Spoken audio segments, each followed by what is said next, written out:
제가 우리에게 주신 하나님의 말씀은 신약 누가복음 17장입니다.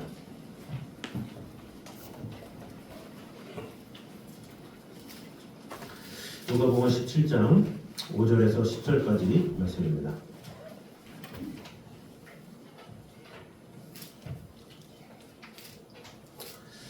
누가복음 17장 5절에서 10절까지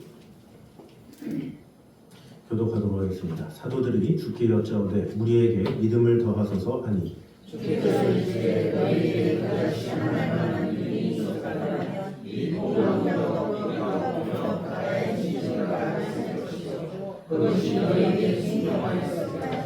너희 중 누구에게 밭을 갈거나 양을 치거나 하는 종이 있어 밭에서 돌아오면 그들어 곧 와 앉아서 먹으라 말할 자가 있느냐?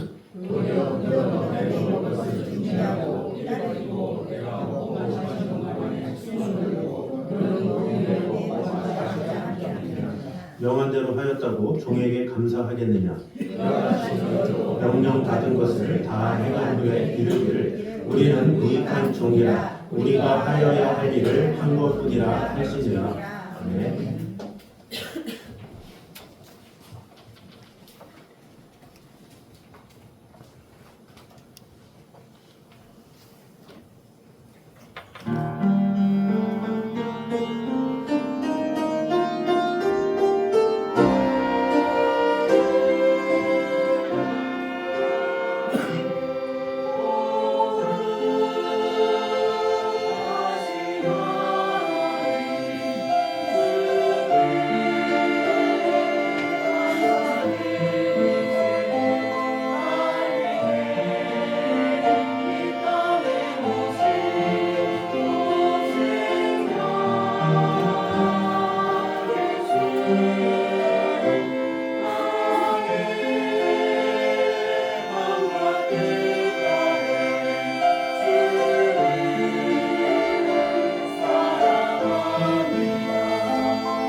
하나님 감사합니다. 거룩하신 하나님 주님께 감사를 드립니다. 날 위해 십자가 지시고 날 위해 피 흘리시고 날 위해 놀라운 사랑을 베풀어 주신 주님, 오늘도 주님을 찬양하며 기억하며 우리의 마음이 주님을 향할 수 있도록 주여 지켜주시고 돌봐주셔서 아버지 하나님의 영광이 그 은혜가 그 정이 우리 안에 가득히 말 수 있도록 주님 지켜주시고 함께하여 주시옵소서. 하나님의 선하신 손길과 그 은혜 가운데 온전히 거하며 오늘도 예배 가운데 하나님의 임재를 온전히 경험하며 나아가는 귀한 시간 되게 하여 주시옵소서. 예수님 이름으로 기도드립니다. 아멘.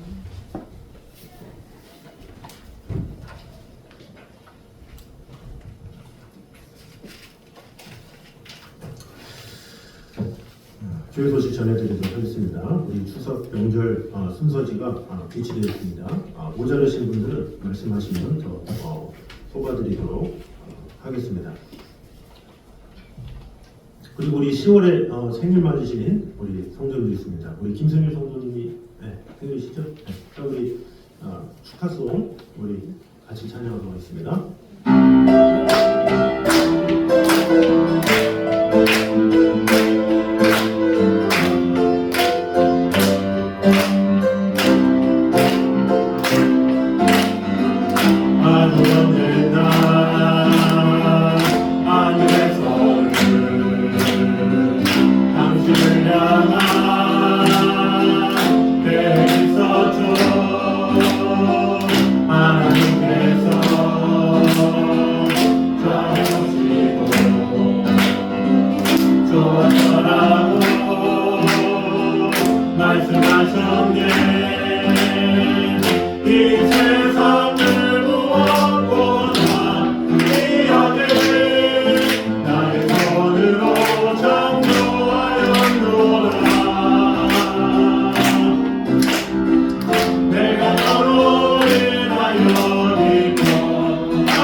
기도할 때 오늘 또 우리 김동환 성도 우리 전설의 제자 가정에 또 하늘이가 또 금요일 날 또 출산했습니다. 축복하는 마음으로 제가 같이 한번 기도하도록 하겠습니다. 자네 주님 감사합니다. 하나님의 은혜와 사랑으로 우리를 지켜주시는 주님, 우리 김승일 성도님을 주님께서 은혜 더하여 주셔서 하나님을 알게 하시고 또 예배 가운데 거하게 해주신 주님의 은혜를 찬양합니다. 앞으로도 하나님을 찬양하며 예배하며 경외하며 주님 앞에 부족함이 없는 성도들로 주님 세워주시고 함께하여 주시옵소서. 또한 우리 김동환 성도 우리 전설의 제자 가정 가운데 하나님께서 축복하여 주셔서 귀한 아들을 등남하게 해주셔서 감사합니다. 그 가정 위에 하나님의 축복과 은혜가 임하게 하여 주시고 앞으로 모든 일 가운데 하나님 보시기에 부족함이 없는 가정이 될 수 있도록 주님 지켜주시고 돌봐주시고 또 우리 전설의 제자 강건하게 온전히 잘하고 또 주님 앞에 예배드리는데 부족함이 없도록 그 가정 위에 주님 언제나 함께하여 주시옵소서. 오늘도 우리와 늘 언제나 함께하신 주님의 은혜를 찬양하며 예수님의 이름으로 기도드립니다. 아멘. 네, 감사합니다. 또 교회 헌금 관련 회계 보고서 2025년 8월에서 9월까지 그 내용은 게시판에 게시했습니다. 참고해 주시기 바랍니다. 자, 우리 옆 사람과 한번 인사하도록 하겠습니다. 우리는 무익한 종입니다. 시작. 우리는 무익한 종입니다. 아멘.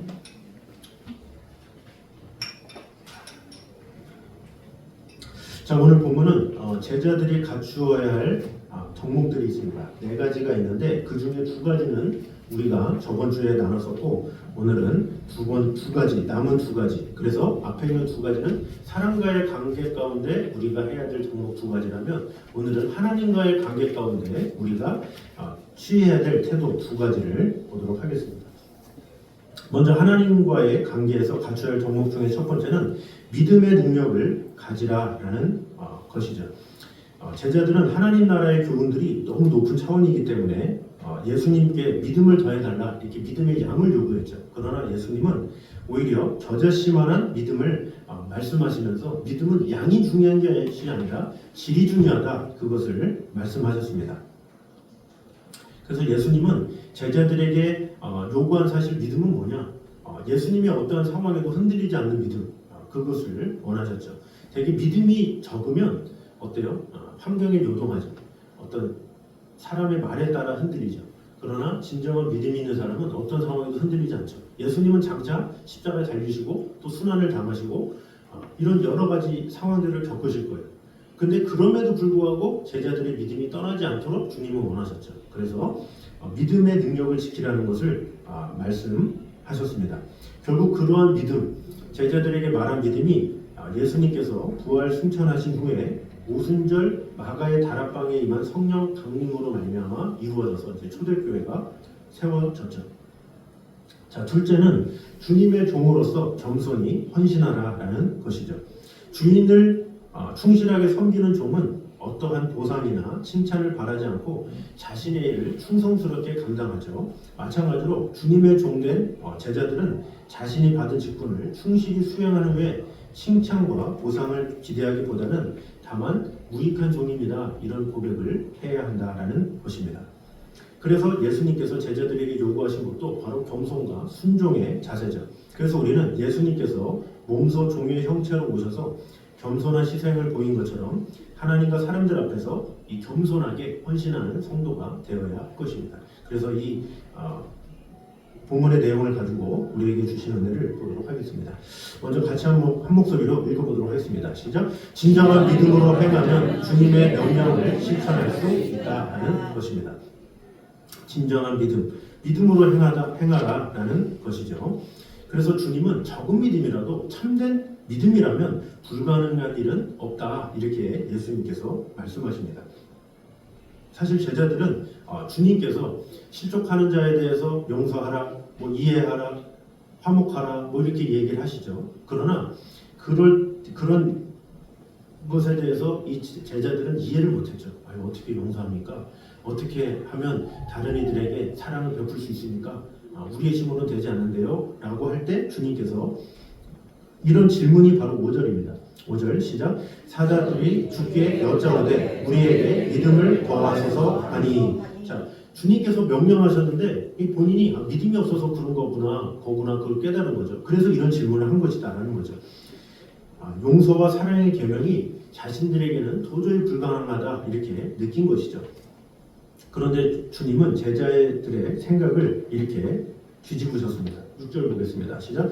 주께서 이르시되 너희에게 겨자씨 하나일 만한 믿음이 있었더라면 이 뽕나무더러 뿌리가 뽑혀 바다에 심기어라 하였을 것이요 그것이 너희에게 순종하였으리라. 네. 여기 보니까 너희에게 겨자씨 하나일 만한 믿음이 있었더라면 이렇게 말을 하고 있죠. 여기서 말하는 이 겨자씨 하나일 만한 믿음, 이 이스라엘에 얼마나 작은 것들이 많겠어요. 겨자씨만 있겠습니까? 모래알도 있고 상당히 작은 물건들이 많겠죠. 그러나 특별히 겨자씨를 말씀한 이유가 있어요. 모래알이나 다른 물체들은 생명이 없잖아요. 그러나 겨자씨는 생명이 있죠. 이것이 다른 점이다라는 거죠. 생명이 있는 겨자씨만한 그런 믿음, 이것을 말하는 거죠. 왜 그렇습니까? 생명이 있으면 어떻게든지 자라게 돼 있기 때문에 그렇다라는 것이죠. 그래서 겨자씨는 세상에서 가장 작은 씨앗 가운데 하나이지만 그 안에는 살아있는 생명력이 있죠. 그것이 바로 이 겨자씨의 특징입니다. 땅에 떨어지면 반드시 싹이 트고 자라서 큰 나무가 되죠. 그래서 얼마 전에 이스라엘의 고고학자들이 2000년 전에 이 곡물 창고에서 발견한 이 낡은 씨앗을 밭에 심었대요. 그랬더니 그것이 자란 것을 이제 발견한 거예요. 세상에 2000년 전에 씨앗인데 어떻게 그렇게 됐습니까? 그 안에 생명이 있기 때문에 그렇다라는 것이죠. 우리의 믿음도 그렇다라는 것입니다. 비록 작아 보일지라도 믿음이 사람만 있으면 자라나게 된다는 거죠. 그래서 믿음은 양이 중요한 것이 아니라 작은 것이라도 질적으로 내가 얼마나 그 믿음 안에 거하느냐, 이것은 참으로 중요한 것이다 라는 것입니다. 그래서 우리는 주님의 명령이 무겁게 느껴질 때가 많지만 우리에게 믿음이 자라면 자랄수록 그런 모든 것이 감당하게 된다는 거죠. 어떻게 용서하지? 어떻게 이해하지? 이런 것들이 주님에 대한 믿음이 생기게 되면 그런 모든 것들이 가능하게 된다라는 것이죠. 그래서 주님이 나를 영원히 속죄했다 이런 확신이 있으면 이웃을 용서하는 일이 더 이상 불가능하지 않죠. 또 주님이 내게 천국의 기업을 주신다라는 약속이 있다. 그러면 우리는 마음껏 구제할 수가 있습니다. 또 주님이 다시 오셔서 심판하실 것을 믿으면 죄의 유혹을 이기고 경건하게 사는 생활이 결코 불가능하지 않게 됩니다. 문제는 우리가 의심하기 때문에 내 이성과 경험과 감정으로 살려고 하기 때문에 주님의 말씀을 실천하기가 어렵죠. 그래서 신앙생활하면서 자꾸 주님의 말씀을 이성으로 이해하려는 사람들이 있어요. 이해가 되는데 안 되는데 그래서 이해되면 하고 안 되면 안 하고 사실 이성으로 하는 건 이 세상에 살아가는 동안은 이성으로 하죠. 누가 나한테 말했어. 근데 이성적으로 옳은 것 같아. 그럼 하고 아니면 안 하고. 그건 세상에서 많이 하는 거죠. 그러나 하나님 안에서는 그게 아니에요. 우리가 이성으로 이해된다고 하고 안 되고 안 하는 게 아니라 믿음으로 하는 거예요. 그것이 다르죠. 그래서 로마서 1장 17절 보겠습니다. 시작. 복음에는 하나님의 의가 나타나서 믿음으로 믿음에 이르게 하나니 기록된 바 오직 의인은 믿음으로 말미암아 삶이라 함과 같으니라. 아멘. 자, 살아있는 믿음이 있으면 주님의 말씀은 결코 무거운 것이 아니다라는 거죠. 그래서 우리는 무슨 일을 할 때든지 어떤 일을 행할 때든지 이성으로 자꾸 하려면 안 돼요. 신앙인은 항상 믿음으로 할 줄 알아야 돼요. 가나의 혼인잔치 이야기가 있죠. 요한복음 2장에 보면 거기에 포도주가 떨어졌어요. 근데 포도주가 떨어졌는데 그 상황에서 이성적으로 어떻게 돼요? 포도주가 떨어졌어. 그러면 신혼잔치는 끝나는 거예요. 아니면 연기해야 돼요. 지금 포도주가 떨어져서 길게 이어갈 수가 없네요. 좀 며칠 뒤에 합시다 라든지 아니면 기다리라든지 좀 오랜 시간을 기다려야 포도주를 갖고 올 수 있습니다. 이런 식으로 이성적으로 생각을 하겠죠. 그런데 어머니 마리아가 뭐라 그럽니까? 오히려 거기 있는 종들한테 주님께서 무슨 말씀을 하시든지 그대로 하라 이거예요. 믿음대로 하라 이렇게 얘기하죠. 그랬더니 주님이 뭐라 그래요? 어머니요 아직 내 때가 이르지 않았습니다. 그럼에도 불구하고 어머니 명이니까 하죠. 그래서 뭐라 그럽니까? 물을 아구까지 채워라 말하죠. 지금 포도주가 없는데 그 독에 포도주가 없는데 그럼 포도주를 채워야 정상인데 이성적으로 생각하면 당연히 포도주를 부어야 되잖아요. 포도주를 어디에 마련해놨다 갖고 와라 이렇게 해야 이성적인 건데 그렇지 않고 예수님은 물을 아구까지 채워라 그랬어요. 그 물을 좀 채워라 그러면 헹구려고 그러는가 보다 하지만 아구까지 채워라라는 것은 이성적으로는 이해가 안 되는 거예요. 어떻게 그 포도주가 있는 그 통에 포도주가 다 없어졌는데 물을 아구까지 채운다는 게 이성적으로 말이 됩니까? 그럼 하인들 입장에서는 이해가 안 가네요. 아니 지금 혼인잔치에 포도주가 떨어져서 그런 상황에서 왜 갑자기 물을 아구까지 채웁니까? 라고 말할 수가 있겠죠. 이성적으로는. 그러나 어머니가 뭐라 그래요? 주님께서 무슨 말씀을 하시는지 그대로 하라 그랬고 그 종들은 믿음이 있었죠. 그래서 아구까지 채운 거예요. 그게 믿음이다라는 거죠. 그 아구까지 채우는 순종이 있었기 때문에 예수님이 그 물을 포도주가 되게 하셨죠. 그래서 우리 인간은 자꾸 이성적인 것을 자꾸 요구해요. 이게 이론적으로 말이 돼? 안 돼? 이런 쪽으로. 그래서 어떻게 보면 창조과학도 그런 식으로 생각하는 경우가 많잖아요. 하나님께서 창조하신 건 과학적으로 증명이 돼야 된다. 물론 증명하는 것, 이렇게 해서 뭔가 믿음을 더하게 하는 것도 중요하긴 하겠지만 하나님의 마음은 그냥 믿어라.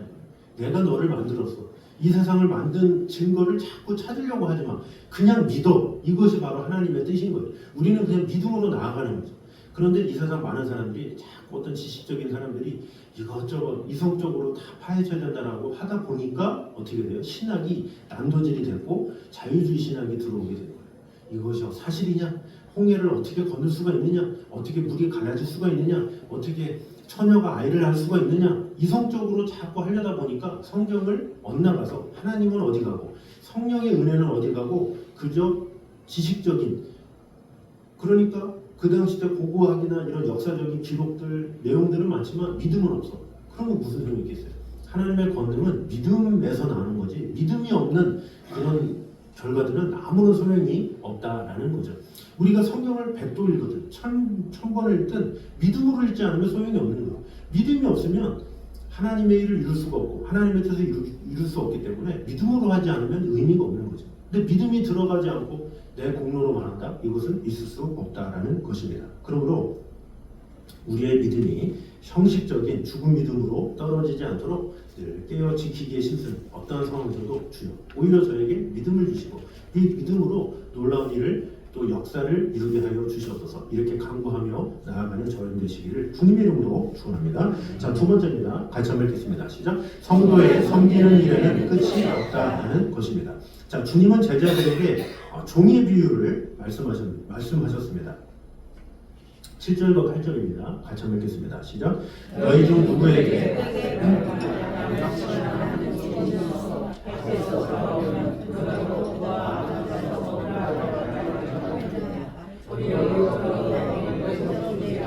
띠를 띠고 내가 먹고 마시는 동안에 수정을 들고 너는 그 후에 먹고 마시라 하지 않겠느냐. 아멘. 자, 이 말은 종이 밭에 나가서 일을 했어요.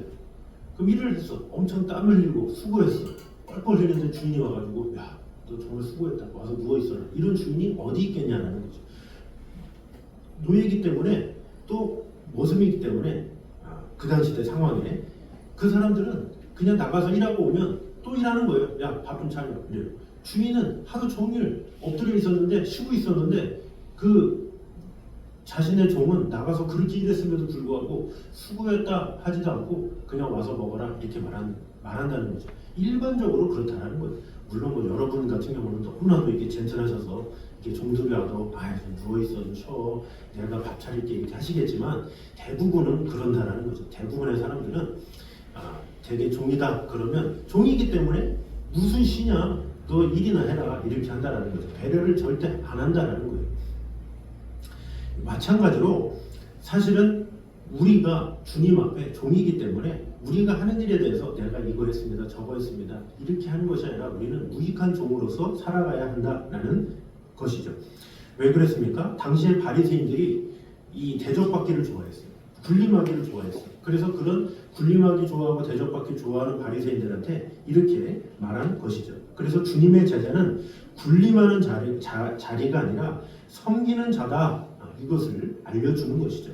그래서 우리가 이 교회에서 섬기기 위해서 직분이 주어지는 거예요. 섬기기 위해서 우리가 어떻게 하면 주의 일을 잘할 수 있을까 해서 우리가 직분이라는 것을 세우죠. 그래서 그 직분을 통해서 서로 섬기라고 하는 거예요. 그 섬김을 통해서 더욱더 하나님의 뜻을 이루라고 하나님께서 이렇게 직분을 주셨다라는 것이죠. 그런데 직분자는 어떻습니까? 교회에서 직분을 감당하고 헌신하면 끝입니까? 아니죠. 이 교회에서 열심히 섬기고 해도 또 집에 가서 또 섬겨야 돼요. 가정에서 섬기고 또 마음을 다하고 또 가정에서만 끝나니까 또 직장에 가면 직장에서도 섬겨야 돼요. 그 섬김이 끝이 없어야 된다는 거죠. 여기서 말하는 건 그거예요. 교회에서 섬기는 거는 사람이 좋으면 다 할 수 있죠. 어떻게 보면. 그러나 그 섬김을 그대로 집에서도 하고 그것을 그대로 직장에서도 하고 이것은 쉽지가 않죠. 그래서 어디서나 내가 그리스도인으로서 섬기는 삶을 지속하는 것 그것이 중요하죠. 그 섬김의 삶은 어디서 시작되느냐? 주님을 사랑하는 마음, 주님을 믿는 믿음 거기서 시작되는 거죠. 우리의 지난날 보면 어머니들은 어때요? 어머니들은 쉬지 않잖아요. 새벽같이 일어나서 밥 준비하시고 뭐 하시고 자기를 희생하시고 잠잘 때까지 마음을 다하시죠. 근데 왜 그렇게 하십니까? 사랑하기 때문에 그렇게 하는 거예요. 이 섬기는 마음으로 자식을 정말로 애쓰는 마음으로 그것에 대해서 정성을 다하기 때문에 그런 어머니들은 퇴근 시간이 없잖아요. 마찬가지로 주님을 향한 봉사와 사랑은 우리가 그렇게 된다는 거죠. 예수님도 이 땅에 오셔서 어떻게 됐습니까? 나는 섬김을 받으려 함이 아니라 도리어 섬기려 하고 많은 사람의 목숨을 위하여 내가 대속물로 주려 함이니라 이렇게 말씀하셨죠. 그래서 십자가에 달리시기까지 어떻게 됐어요? 달리시는 그때에도 그 전에도 제자들의 발을 씻겨주셨죠. 제자들의 발만 씻겨주셨습니까? 거기다가 십자가상에서도 오히려 주여 저들의 죄를 용서하여 주시옵소서. 자신의 사역을 끝까지 감정하시고 오히려 옆에 십자가에 달린 강도까지도 용서해 주시고 끝까지 주님은 죽을 때까지 겸손하게 섬기면서 사셨다라는 것입니다. 그래서 우리의 성도의 생활도 충성의 연속이죠. 그래서 사실 성도는 피곤해요. 어떻게 보면 교회에서도 섬겨야 되고 집에서도 섬겨야 되고 사회에서도 섬겨야 되고 항상 섬기는 삶, 이것이 우리에게 필요하다라는 것입니다. 그래서 언제 어디서든 섬김의 자리를 떠나지 않는 것, 그것이 참 중요합니다. 겸손히 충성되이 주님을 섬기듯이 이웃을 삶을 살 때 그야말로 그가 참 믿어요, 하나님의 축복받은 제자다라는 사실을 꼭 기억함으로 늘 섬기기에 힘쓰는 저희 되시기를 주님의 이름으로 축원합니다. 자, 마지막 세 번째입니다. 같이 한번 읽겠습니다. 시작. 겸손은 성도를 성도답게 유지시켜주는 핵심 요소다라는 것입니다. 자, 주님은 제자들이 어떤 충성, 어떤 공로를 세웠다 할지라도 항상 이렇게 고백해야 한다 말씀하시죠. 10절 아주 유명한 말씀입니다. 시작. 이와 같이 너희도 명령받은 것을 다 행한 후에 이르기를 우리는 무익한 종이라 우리가 하여야 할 일을 한 것뿐이라 할지니라. 아멘. 자, 우리는 무익한 종이라 우리가 해야 할 일을 한 것뿐이라 이렇게 말하라는 거죠. 여기서 이렇게 무익하다라는 말은 뭐 쓸모없다거나 불필요하다 이런 것을 말하는 것이 아니라 충성과 봉사에 대해서 자랑할 게 없다 이것을 말하는 그런 내가 자랑할 것 없는 겸손한 마음을 뜻한다라는 것입니다. 우리 성도의 모든 충성은 의무이자 은혜다라는 것을 우리는 알아야 합니다. 우리가 충성할 수 있는 것도 어떻게 보면 믿음이 있으니까 충성하는 거예요. 믿음이 없으면 충성을 못해요. 자, 그런데 그 믿음은 누가 줬습니까? 내 스스로 자랐습니까? 내가 여기 와보니까 여기 어떻게 해야 되겠어 하면서 내가 마음을 정합니까? 아니에요. 우리가 교회를 다닐 때 내가 교회를 다녀야 되겠다 뭐 결단을 하겠지만 마음을 먹겠지만 이런 모든 것은 어디서 나와요? 하나님께로 나오는 거예요. 너희가 그 은혜를 인하여 믿음으로 말미암아 구원을 얻었나니 이것이 너희에게서 난 것이 아니요 하나님의 선물이라 그랬어요. 하나님께서 우리에게 믿음을 주셔서 그래서 하나님의 은혜로 찬양해 뭐라고 해요? 하나님의 은혜로 있을 데 없는 자 왜 구속하여 주는지 난 알 수 없도다. 왜 내게 믿음 주셔서 내 마음 감동해 주 예수 믿게 하는지 난 알 수 없도다. 이거 믿음을 주신 거예요. 믿음을 주셔서 그 믿음으로 감동이 일어나서 우리가 섬기게 된 거예요. 이것을 우리가 잘 알아야 돼요. 그러니까 믿음이 나에게 선물로 주였기 때문에 나로 하여금 주님을 위해서 헌신하게 된 거지. 그러면 반대로 누군가를 봤는데 헌신을 안 하는 것 같아. 뭔가 좀 믿음이 없는 것 같아. 그럼 누가 문제예요? 그 사람 문제가 아니에요. 하나님께서 은혜를 아직 안 주신 거예요. 하나님의 은혜와 감동과 감화가 있으면 믿음이 자라게 돼요. 그것은 하나님만이 아시는 거예요. 하나님의 때가 되면 하나님께서 쓰시는 거예요. 물론 뭐 겸손하게 행해서 됐다라 뭐 어떻게 됐다라 사람은 각각 달라요. 자, 사도 바울 어때요? 사도 바울은 예수님을 만나기 직전까지도 교만했던 사람이에요. 그래서 오히려 그리스도인을 죽이겠다고 득달같이 달려들던 그런 사람이었어요. 그런데 주님께서 갑자기 광채로 함께 나타났죠. 누구냐? 그랬더니 너는 나를 핍박하는 예수라. 그러면서 눈을 확 멀게 하시잖아요. 그래서 그를 바꿔주시죠. 그러니까 사람의 마음에 강박하든 그렇지 않든 상관이 없이 주님이 찾아오시면 그에게 믿음이 자라고 변화가 일어나는 거예요. 그럼 반대로 나에게 믿음이 주어졌다, 변화가 됐다, 그것은 내가 잘나서 된 게 아니라 하나님께서 나를 찾아오셔서 나를 변화시킨 거예요. 그럼 나를 변화시켜 주셨으니 변화시킨 우리는 어떻게 해야 돼요? 주님, 나를 변화시켜 주신 은혜에 감사합니다 하면서 주님을 위해서 충성하고 봉사하고 헌신하는 건 당연할 테고, 또 다른 이가 뭔가 믿음이 부족하고 연약해 보인다라고 하면 어떻게 돼요? 절대로 정죄해서도 안 되고 그들을 오히려 이해하면서 그들을 위해서 기도해야 되겠죠. 주여, 저에게 믿음을 허락하여 주시고 그가 하나님을 알게 하여 주시고 우리가 할 수 있는 건 중보지 왜 이랬냐 저랬냐 할 수가 없다라는 거죠. 각 사람의 믿음은 스스로 정해지는 게 아니에요. 내가 믿음을 많이 원한다고 되는 게 아니에요. 하나님께서 주셔야 되는 거예요. 내가 많이 원했는데 하나님께서 조금 줄 수도 있고 내가 조금 원했는데 하나님께서 많이 줄 수도 있는 거예요. 하나님께서 달란트를 주시잖아요. 5달란트를 주고 2달란트를 주고 그건 하나님의 선택이에요. 하나님께서 하시는 거예요. 그 주인 마음이야.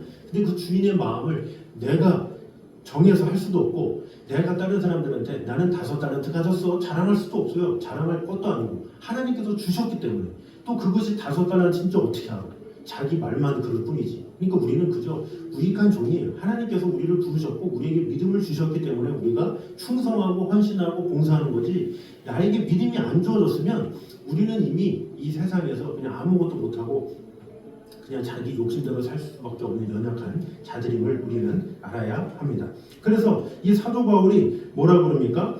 나의 나 된 것은 주님의 은혜로 된 것이니 이렇게 말하고 있죠. 왜? 본인이 그렇게 알고 있으니까. 그래서 빌립보서 3장에 보면 그가 자신을 자랑하는 내용이 나오죠. 5절과 6절에 보면 나는 8일 만에 할례를 받고 이스라엘 족속이요 베냐민 지파요 시브리인 중에 시브리인이요 율법으로는 바리새인이요 열심으로는 교회를 박해하고 율법의 의로는 흠이 없는 자라 이렇게 말씀하고 있죠.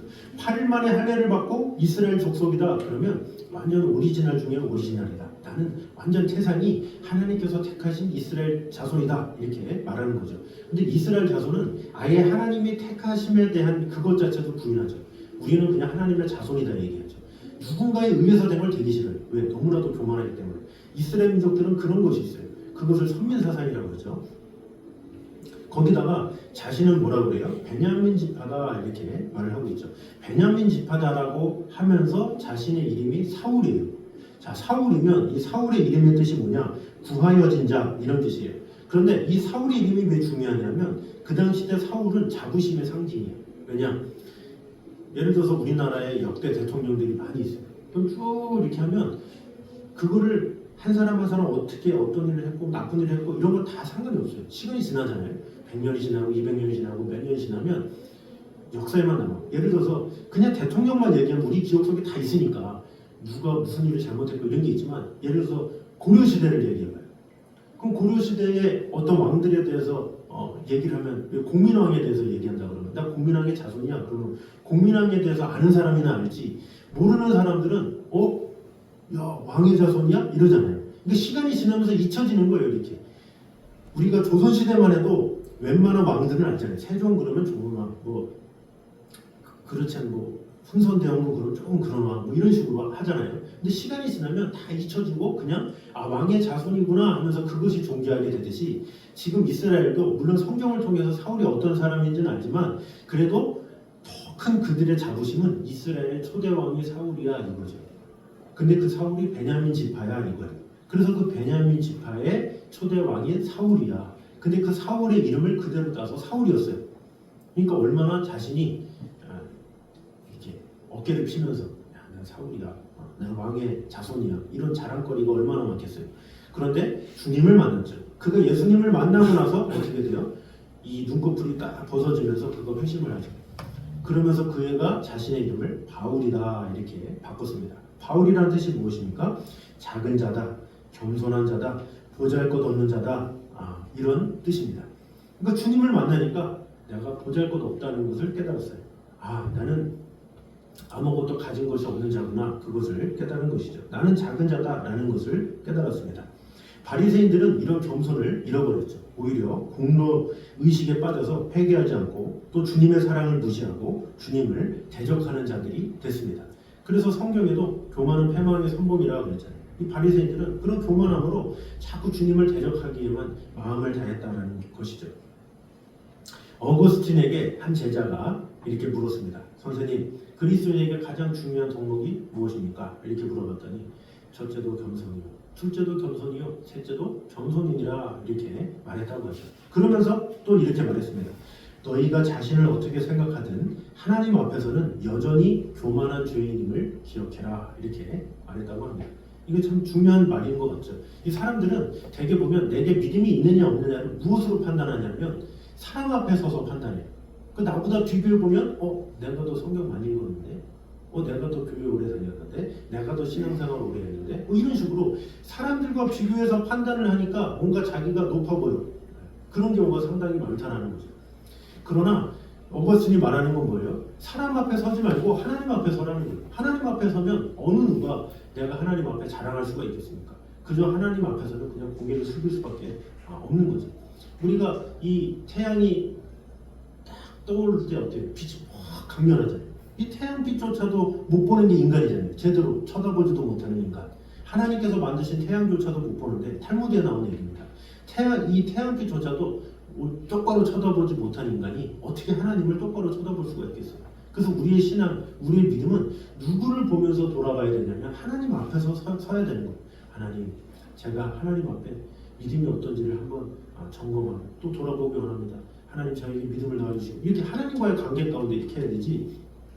되게 많은 사람들은 사람과의 비교만 하는 거야. 사람과의 비교를 하면 또 비교도 되게 경건하고 신실하고 이런 분들하고 비교를 잘 안 해보면 그렇지 않고 막 게으르고 뭐 이런 성도하고 비교를 하니까 당연히 그거 보기에 내가 더 믿음이 좋은 것 같고 이런 식으로 자만하게 되는 경우가 많다라는 것이죠. 그래서 우리가 그리스도인이 됐다 이것 자체가 바로 내가 섬기겠습니다 이런 뜻이에요. 왜? 주님이 섬기신 분이기 때문에 섬기러 이 땅에 오셨기 때문에 내가 그리스도인이다 그러면 섬기는 사람이에요. 섬기는 자리에 있는 사람이에요. 남들 위에 서는 자가 아니라 남들 밑에서 다른 사람 밑에서 오히려 다른 사람을 밀어주고 높여주고 세워주고 그것이 진정한 그리스도인이다라는 것이죠. 이 세상의 타락은 어디서 시작되느냐? 자신의 권위를 주장할 때 타락이 시작돼요. 자신의 권위를 생각하는 순간 이 세상은 타락하기 시작하죠. 옛날에 로마 교황청이 활발했던 시기에는 그 당시 때 교황이 얼마나 타락했는지 그 나라까지 자주우지했어요. 다 주물렀죠. 그래서 1077년에 카노사의 굴욕이 있습니다. 그래서 그 당시 때 교황이 그레고리오스 7세고 황제가 하이니히 4세예요. 근데 황제가 뭐냐면 이 세상의 모든 것은 이 제국 안에 주도는 내가 임명한다. 이것을 황제가 갖고 있었고 교황은 뭐냐? 성직자는 세속 권력이 아니라 교회가 임명해야 된다. 이런 사인권 분쟁이 있는 거예요. 그러니까 교황은 내 말 들어라. 왕도 내 말 들어라 이거고 왕은 교황도 내 말 들어라 이거죠. 그러니까 서로 그런 것이 부딪힌 거예요. 그런데 그 당시 때 누가 더 힘이 있었냐? 로마 교황청에 더 힘이 있었죠. 그래서 그 당시 때 이 황제 하이니히를 파문시켜버렸어요. 교황이 파문시켜버리니까 그 밑에 있는 귀족들이 말을 안 하는 거예요. 황제라고 무셔버리고 이제는. 그래서 그 하이니 4세가 어떻게 했느냐? 한겨울에 알프스를 넘고 이스라엘 북부의 카노사 성에 있는 교황의 저택으로 이제 찾아갑니다. 그래서 맨발로 거친 수도복 차림으로 눈높이 성문 앞에서 3일 동안 서서 또 엎드려서 회개하면서 용서를 구했죠. 그랬더니 결국 교황은 그의 진심을 받아들여서 이 파문을 해제시켜 줬습니다. 얼마나 참 황당한 일입니까? 교황이든 왕이든 이 권력에 서서 결국엔 그것들이 세월이 흐르면서 그게 1077년이니까 시간이 지나면서 교황권이 강화가 된 거죠. 그러면서 세속화가 일어나는 거예요. 그래서 시간이 지나면서 면죄부 같은 거 만들고 뭐 연옥설이니 뭐 이렇게 해가지고 여러 가지 사람들을 죄악으로 이게 타락화가 된 거죠.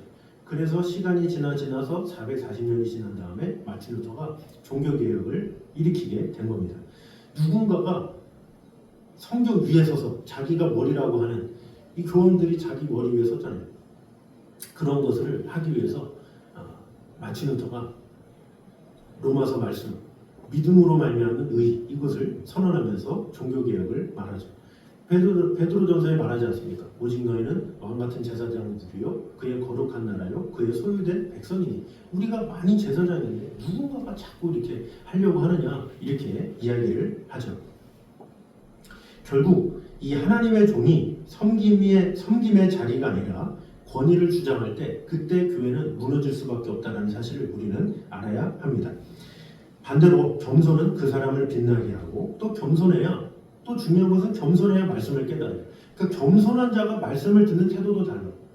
겸손하면 마음밭이 다르기 때문에 받는 것에 있어서 아멘, 할렐루야 뭔가 이렇게 자신이 변화되려고 애를 쓰죠. 그런데 겸손이 아니라 교만이 들잖아요. 그럼 판단하기 시작해요. 왜 저래 그러면서 이 상대를 가지고 이렇게 얘기하죠. 같은 말씀을 봐도 그 말씀을 보면서 겸손한 사람은 맞아 내가 이렇게 살아야 되는데 맞아 내가 이러지 못했으면서 주여 저를 용서해 주시옵소서. 하지만 겸손이 사라지면 이건 저 사람이 봐야 되는데 이건 저 사람이 봐야 되는데 하면서 다른 사람 중심으로 하게 될 수밖에 없다라는 것입니다. 성도를 성도답게 유지시키는 것은 화려한 은사도 위대한 업적도 아닙니다. 겸손한 마음과 가짐과 자세 이것이 중요합니다. 그러므로 언제나 주님 앞에 저는 무익한 종입니다. 이런 고백을 하는 겸손 가운데 주님의 은혜를 의지하는, 그래서 우리 모두가 겸손히 주님, 저는 무익한 종입니다. 저는 아무것도 할 수 없는 연약한 자입니다. 저를 죄악에서 구원해 주셔서 감사합니다. 평생을 바울처럼 작은 자로 살아가게 하여 주시옵소서. 이런 고백이 흘러넘쳐서 우리로 말미암아 이웃을 섬기고 더욱더 어떻게 하면 이웃을 도울까, 어떻게 하면 협력할까, 어떻게 하면 마음을 다할까, 이렇게 하면서 다른 사람 중심으로 살아가기에 힘쓰는 저는 되시기를 주님의 이름으로 축원합니다. 우리 결론을 같이 읽도록 하겠습니다. 첫 번째입니다. 같이 시작. 우리의 믿음이 형식적이고 죽은 믿음이 되지 않도록 늘 깨어 지키자라는 것입니다. 형식적인 믿음이 되지 않도록, 죽은 믿음이 되지 않도록 늘 깨어 지키면 좋겠습니다. 두 번째입니다. 시작. 주님은 교회와 가정, 일터, 어디에서나 함께 계심으로 겸손과 충성으로 섬기며 이웃에게 사랑을 실천합시다.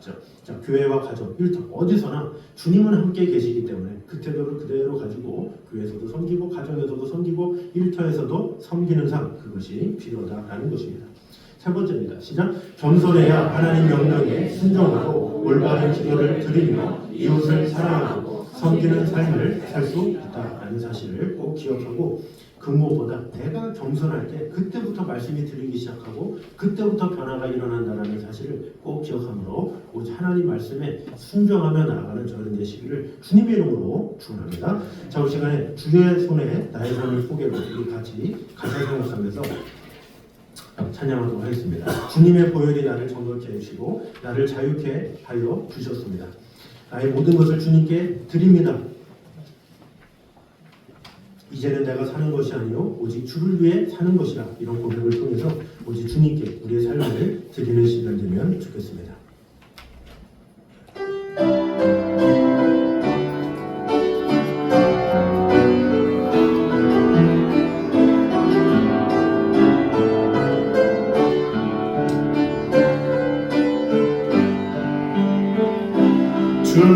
주보혈 날 정결케 하고 주보혈 날 자유케 하니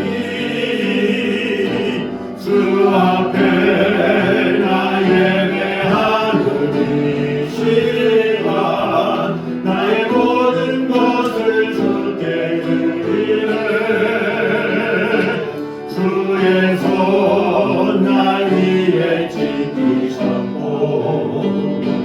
주의 발 날 위에 박히셨으니 이제는 내가 사는 것이 아니요 오직 주를 위해 사는 것이라.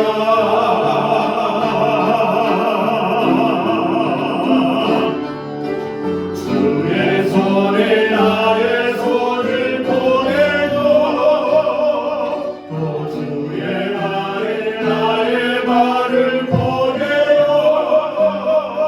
나 주와 함께 죽고 또 주와 함께 살리라.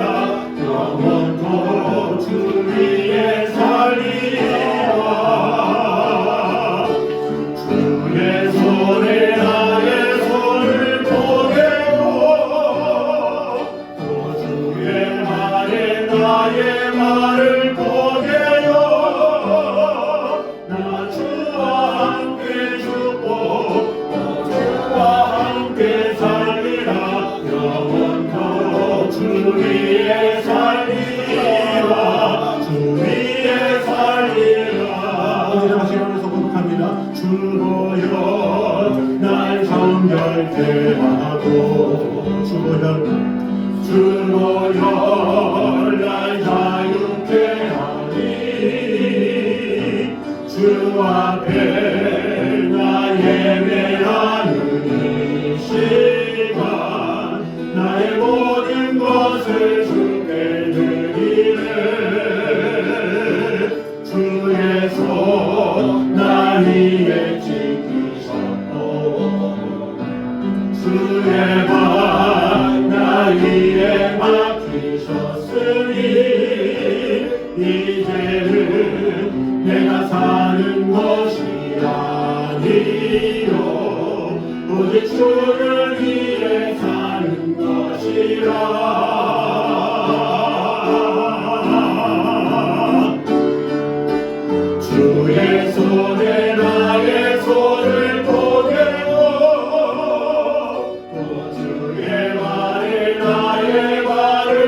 보게요 나 주와 함께 죽고 또 주와 함께 살리라 영원토록 주 위에 살리라 주의 손에 나의 손을 보게요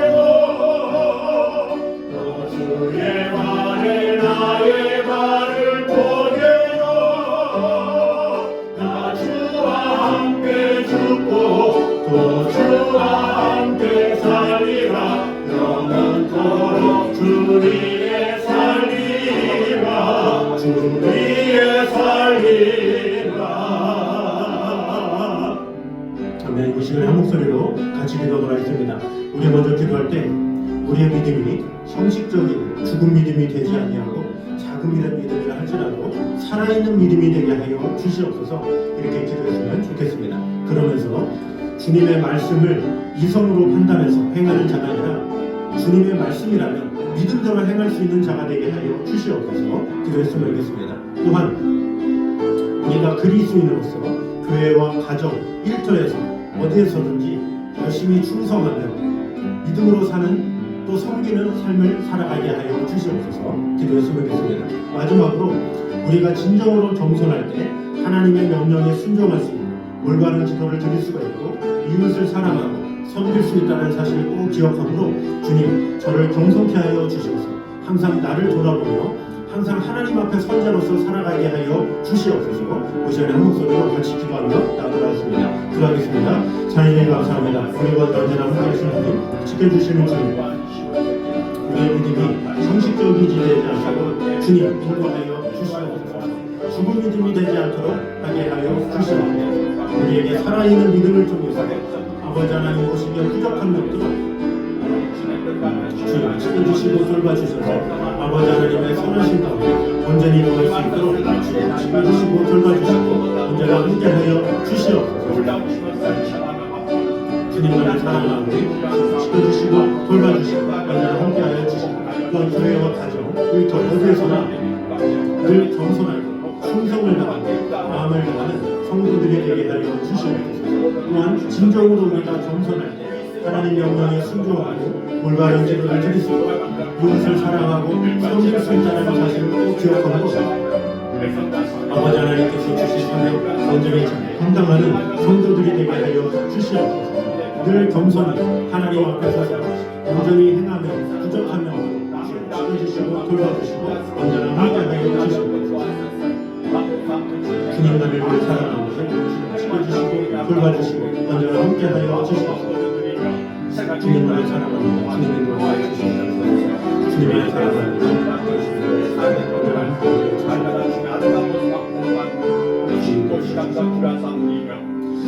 하나님 감사합니다. 우리의 믿음이 형식적이고 죽은 믿음이 되지 않도록 주여 인도하여 주시옵소서. 작지만 살아있는 믿음을 통해서 그 살아있는 믿음이 살아 역사함을 경험할 수 있도록 주님 언제나 함께하여 주시옵소서. 또한 우리가 섬기는 일에 끝이 없다는 사실을 꼭 기억하므로 교회에서도 또 가정에서도 일터에서도 열심히 섬기는 자로서 온전히 설 수 있는 그런 자들 되게 하여 주시옵소서. 주님께서도 십자가에 달리시기까지 섬기셨는데 충성하셨는데 우리는 무엇이라고 세상에서 섬김을 받으려고 합니까? 주여 끝까지 섬기는 주님의 마음을 품고 살아가게 하여 주시옵소서. 또한 겸손은 성도를 성도답게 유지시켜주는 핵심 요소임을 오늘 보게 되었습니다.